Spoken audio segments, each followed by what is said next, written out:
behalf of the U.S. Attorney Bill Nettles, Chief Roark, Chief Keel, and Special Agent in Charge Dave Thomas, I appreciate y'all being here today. Earlier today, a federal magistrate in Columbia unsealed 3 indictments charging 36 defendants in a cocaine trafficking conspiracy. All 36 of those defendants over the past several years had been involved in cocaine trafficking here in Sumter, South Carolina. At about 6 a.m. this morning, state, local, and federal officials began looking for these 36 defendants, and as of the time of this press conference, I think we have 19 in custody and 17 are still at large. At the conclusion of this press conference, we'll hand out photographs of the 17 defendants who are still at large at this time. This operation today represents the halfway point in an investigation that began in the early part of 2015 by the Columbia Violent Gang Task Force, and of course SLED, the City of Sumter, and other law enforcement, local law enforcement agencies are members of that task force. Beginning in the early part of 2015, the task force began targeting the suppliers, the cocaine sources of supply of the 36 defendants that were charged today. Earlier this year and at the end of last year, the FBI, DEA, and other members of the task force arrested 14 individuals who, as of today, have pled guilty to cocaine trafficking and money laundering conspiracy charges. And this marks the halfway point, or the second part of this investigation. Each of the defendants who were arrested today will make an initial appearance before Magistrate Judge Paige Gossett tomorrow morning at 10 o'clock at the Matthew Perry Federal Courthouse in Columbia. As of today, this investigation has resulted in the seizure of over 9 kilos of cocaine, over approximately $9 million in the proceeds from the sale of cocaine, firearms, and as I mentioned earlier, several defendants have already pled guilty in this case and are scheduled to be sentenced by Chief Judge Cherry Wooten later this summer. I'm going to turn it over to Chief Roark for some comments from the Sumter Police, and we'll open it up after everybody's had an opportunity to make comments if you guys have any questions. Thank you, Chief. Good afternoon. I do want to start out by thanking, first of all, our community. Our community's been very supportive of law enforcement in Sumter. Our government structure, our mayor, our council, our city manager have been very supportive of our efforts. We came before the community in 2014 when we recognized a rash of shootings in our community on the south side of Sumter. From January to May of that year, we had the victims of 9 shootings because of violent acts in our community. Our detectives with our investigative division and our drug division came together, and as we began to work this case, realized there was commonalities associated with all of those violent crimes and all of those violent acts. And we continued to look and continue to investigate, and once that commonality, that thread was gleaned, that we had a group of individuals in our community that was operating in a gang-style type organization structure through an organization that they called the Movement. We realized once we began to work to get further down into the investigation that we were going to need assistance of our federal partners and our state partners. We have had great success, and I think it demonstrates today when local law enforcement, federal law enforcement, state law enforcement work together to eradicate issues in communities. We're paying the dividends today. I'd also like to know our community to know that this will not be the last set of arrests involved in this investigation. This investigation is ongoing. We do believe that the individuals that arrested in October, even back to June of last year and this year, played a large role in providing cocaine to the criminal element in our community. We were very concerned that as we began to look at these individuals, that they used reckless violence in order to try to control the drug market in our city. Again, I can't say enough about the partnership from Special Agent Dave Thomas, agent in charge of the South Carolina FBI, and Chief Mark Keel, the director of the state law enforcement division, that we work hand in glove together and been able to make a dent in this, if you will. But we will not rest on our laurels. We'll continue to work. We'll continue to address issues in the future, and we'll continue to cooperate among the agencies to continue the investigation as we move forward in the coming days. Thank you.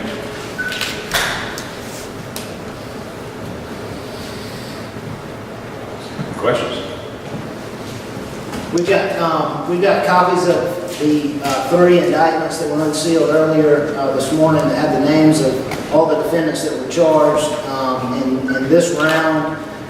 In addition to that, we have a press release that names the 14 defendants that pled guilty in federal court earlier this year and are scheduled to be sentenced later this year that we'll hand out.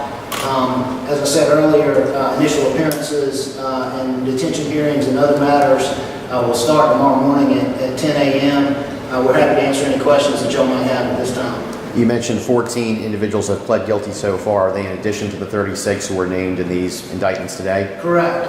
To date, 50 defendants have been charged, and 14 of those defendants have already entered guilty pleas. All of the 14 have pled to conspiracy charges related to them being suppliers of cocaine, and then several of those defendants also pled guilty to money laundering charges in connection with that drug trafficking activity. What led to the arrest? What led to the arrest today? Like I said earlier, this investigation has been ongoing.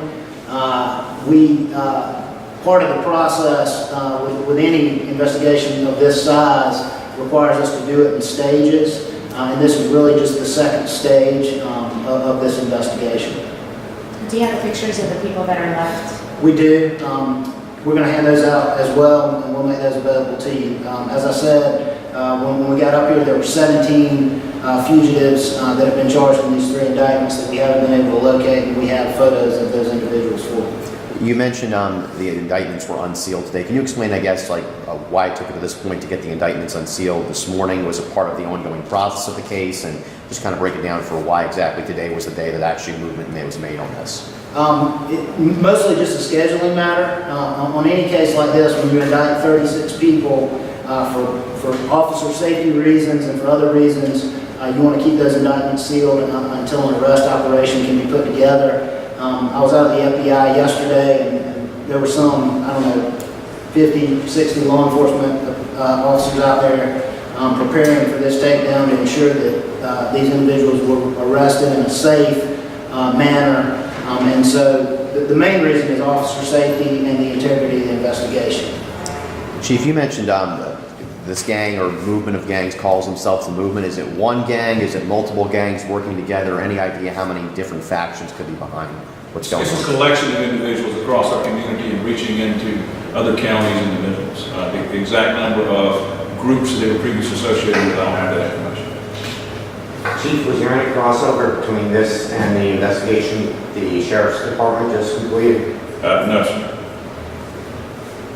Chief, taking down a bust of this magnitude, is that a relief for your police agency, or is it more of a worry that there's that much more out there? Well, absolutely, it's a relief. Our biggest concern is the individuals who began the movement and began that process was using reckless violence to control individuals in the drug trade in our community in a reckless manner for which innocent citizens could have been involved. So obviously, we're very relieved this happened. We understand that we've got a long way to go. We understand we've got additional arrests to be made.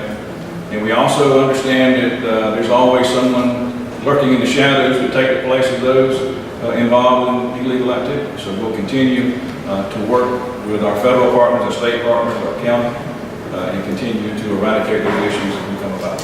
What kind of violence activities were they involved with, and why should the community be involved with the 17 that are still at large? Should the community be concerned?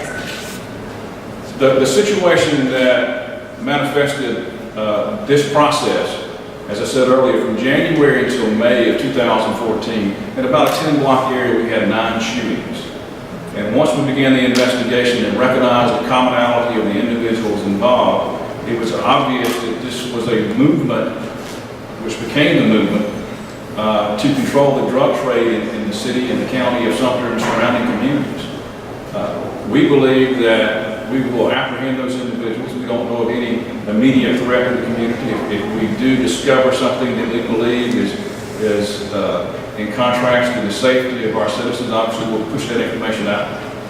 We do believe that as the rest of the day comes, in the coming days, we'll make the arrest and it's going to identify the individuals through sources and make the arrest.